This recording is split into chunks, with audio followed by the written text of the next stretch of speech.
December 13th, 2003. Ad-Dawr, Iraq, 8 p.m. Total darkness blankets the farmlands along the Tigris River.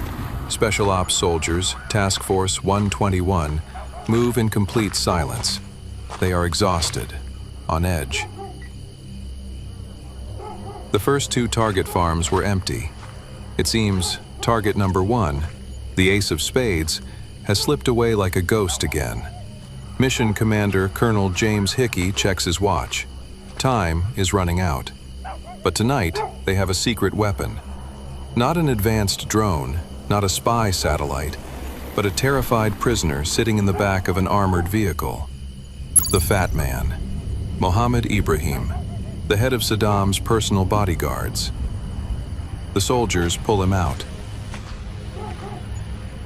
He walks toward an abandoned mud hut. He stops. He looks. And then he kicks the ground with the tip of his boot, a spot that looks nothing like a hideout. Just dirt, garbage, and an old rug. The soldiers pull back the rug. They clear away the dirt. A styrofoam lid appears. The lid is removed. The stench of rot and stale air rushes up from the earth. A black, vertical hole. Weapons are raised. Grenade pins are pulled, ready to fire. But a sound comes from the depths. Two dirty, trembling hands rise from the darkness. A man with a long beard and wild hair struggles to pull himself up. The soldiers freeze. This broken face looks nothing like the dictator on the posters. In English, with a voice that sounds like it comes from the bottom of a well, the man says, "I am Saddam Hussein, the president of Iraq, and I am willing to negotiate."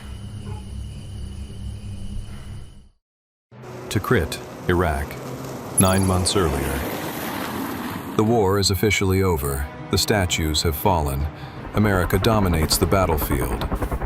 But in the intelligence war, they are losing. The Pentagon deploys a simple yet ingenious tactic, the deck of cards. 52 high-ranking Ba'athist officials, generals, ministers, politicians. Saddam Hussein is the ace of spades. Thousands of American soldiers patrol the streets with these faces in their pockets.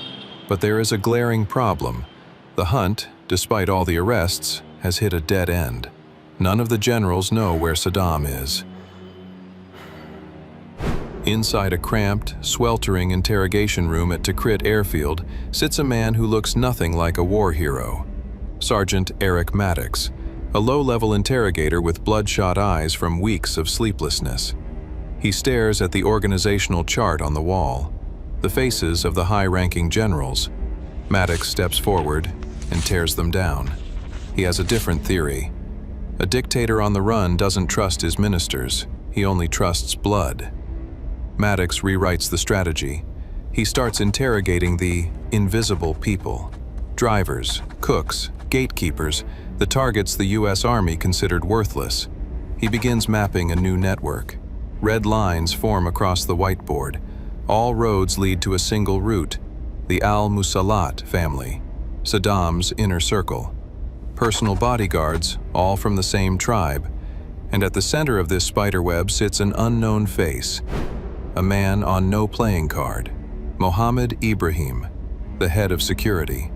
Maddox circles the name in red. The target has changed. The real hunt has just begun. Identifying the name was the easy part. Catching the Fat Man himself is a nightmare. Mohammed Ibrahim is like a ghost. Maddox changes tactics. If we can't find him, we find his family. The interrogations begin, but these are not friendly conversations. We are in 2003, the era of enhanced interrogation techniques. The heavy shadow of what would later be revealed at Abu Ghraib is felt in this room. Under this brutal pressure, a strange clue finally emerges. In the interrogation room, Ibrahim's son drops a seemingly insignificant sentence. "My father likes fishing. He often visits a fish farm in Samara." To an ordinary listener, it's just a hobby. But in Maddox's mind, a spark ignites. He remembers reports from months ago. the confession of Saddam's former chef. Saddam has an obsession with grilled fish, Masgouf. The pieces connect in Maddox's mind. Ibrahim isn't just a bodyguard, he is the provider. The trail of the fish leads to the trail of Saddam. Special forces raid the farm in Samarra. Ibrahim is not there. He has slipped through the net. But soldiers corner one of his close relatives at the farm. The man is detained. The interrogation is swift, violent, and high pressure. Everyone has a breaking point, and this man breaks. He gives up an address. Baghdad, an ordinary apartment in the busiest part of the city, the last place anyone expected. It is Maddox's final hours in Iraq. His bags are packed. His flight home is tomorrow morning. He has one last shot. Special forces raid the Baghdad apartment. Several men are detained. At first glance, Mohammed Ibrahim is not among them. All faces are unknown. In a desperate final attempt, Maddox pulls one detainee aside for a final interrogation. After hours of intense physical and psychological pressure, the man confesses. Mohammed Ibrahim was in the house during the raid. He is among us right now. Maddox runs to the courtyard. Prisoners sit on the ground, fabric hoods covering their heads. He rips the hoods off, one by one. First face? No. Second face? No. Third face? A heavy-set man. Terror in his eyes. Maddox locks eyes with him. The hunt is over. It is the fat man himself. Now, only one step remains, the location of the Ace of Spades. Here, history splits into two stories. The official U.S. narrative and Maddox's memoirs call this a clean victory of psychological warfare, a promise of $25 million and safety for his family, a win-win deal. But looking back at the images of Abu Ghraib, accepting this clean story is hard. We are in an era where enhanced interrogation techniques was code for torture. Was the war's biggest secret really revealed just through conversation and promises? It seems unlikely. The pressure goes beyond words. The pain is real. And under this pressure, whatever it was, the fat man's resistance shatters. He looks at the soldiers and says, "I will show you." The convoy moves out. Destination? A farm in Ad-Dawr. The circle is closed. We are back to where we started, the spider hole. But why here? To understand, we must rewind 235 days. Baghdad has fallen. Saddam Hussein is now a homeless fugitive. He knocks on the doors of old friends and tribes. But the fear of American retribution is stronger. One by one, they turn him away, rejected by his own inner circle. As a last resort, he turns to the Namik family, a humble farm belonging to his own tribe. This is the exact same farm where Saddam hid as a young man in 1959 after a failed assassination attempt on the prime minister. Contrary to the American media narrative, Saddam was not living like a rat in a hole. For 235 days, he lived in a small, simple room within the farm's hut. The spider hole was only for emergencies, a panic room built by his host, Allah Namik. This wasn't a simple pit, it was a vertical bunker. Depth, about 2 meters. Walls, reinforced with brick and cement. Interior, extremely tight, the size of a coffin. The entrance, a styrofoam lid camouflaged with dirt and weeds to blend perfectly with the ground.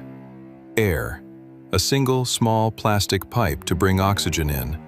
It was built for survival, not for living. Whenever American patrols got close, Saddam would grab his Glock, slip into the hole, and wait in the darkness.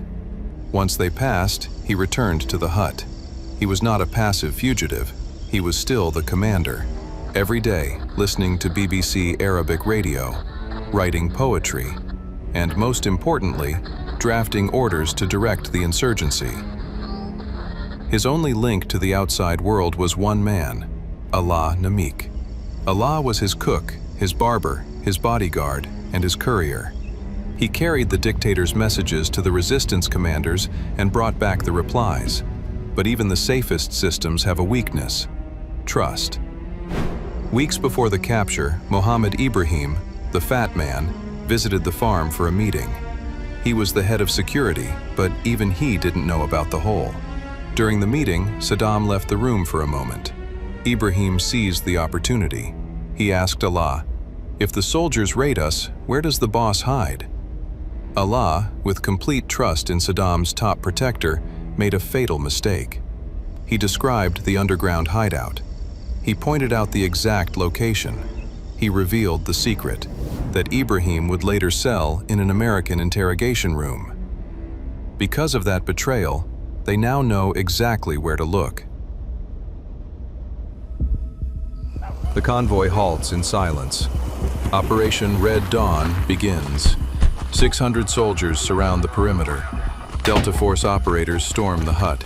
They tear the room apart. They check the walls. They sweep the orange grove. Nothing. Minutes pass. Tension spikes. Is the intel wrong? Has the bird flown? The operation is teetering on the edge of a humiliating failure. In the moment of desperation, the commander plays his ace card. The back door of an armored Humvee opens. Mohammed Ibrahim is pulled out. He doesn't need a map. He doesn't need GPS. He walks past the confused soldiers. He heads toward a blind spot in the yard, near a palm tree. He stops. He looks down, and without a word, he kicks a pile of dirt and garbage with his boot. A spot the soldiers had walked past a dozen times. The soldiers swarm back. Now, they know exactly where to look. The dirt is swept away. The old rug is pulled back. A white styrofoam lid appears. The gate to hell. A soldier pulls the pin on a grenade, ready to drop it into the hole. But suddenly, a voice comes from the depths. "Don't shoot! Don't shoot!" Two dirty hands rise from the darkness. The soldiers grab him. They haul him out like a sack of flour. A man with wild hair and a bushy, unkempt beard. He blinks in the harsh flashlight beams. He has a Glock 18 pistol tucked in his waist, but he doesn't reach for it. Total surrender. A soldier seizes the weapon. This gun will later sit as a trophy on George W. Bush's desk. Saddam dusts himself off. He looks at the soldiers and says in English, with a voice that has lost all its power, "I am Saddam Hussein, President of Iraq, and I want to negotiate." The Special Forces commander's reply is short and humiliating. President Bush sends his regards. Suddenly, the discipline breaks. Not from the Americans, but from the Iraqi interpreter, a man who fled Saddam's regime years ago. Now, facing his old tormentor, he snaps. He lunges at Saddam, punching him, screaming at him. U.S. soldiers have to physically pull him off the fallen dictator. Those punches were the symbol of a nation's suppressed rage. With the situation under control, Saddam is rushed to a waiting helicopter. The bird lifts off. The physical hunt is over.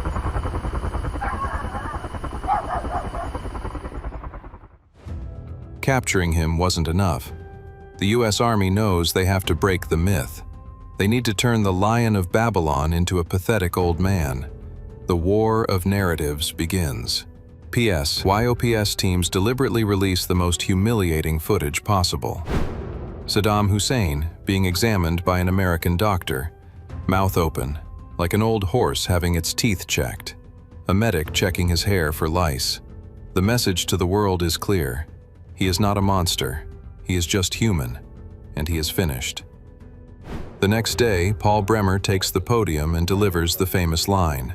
"Ladies and gentlemen, we got him."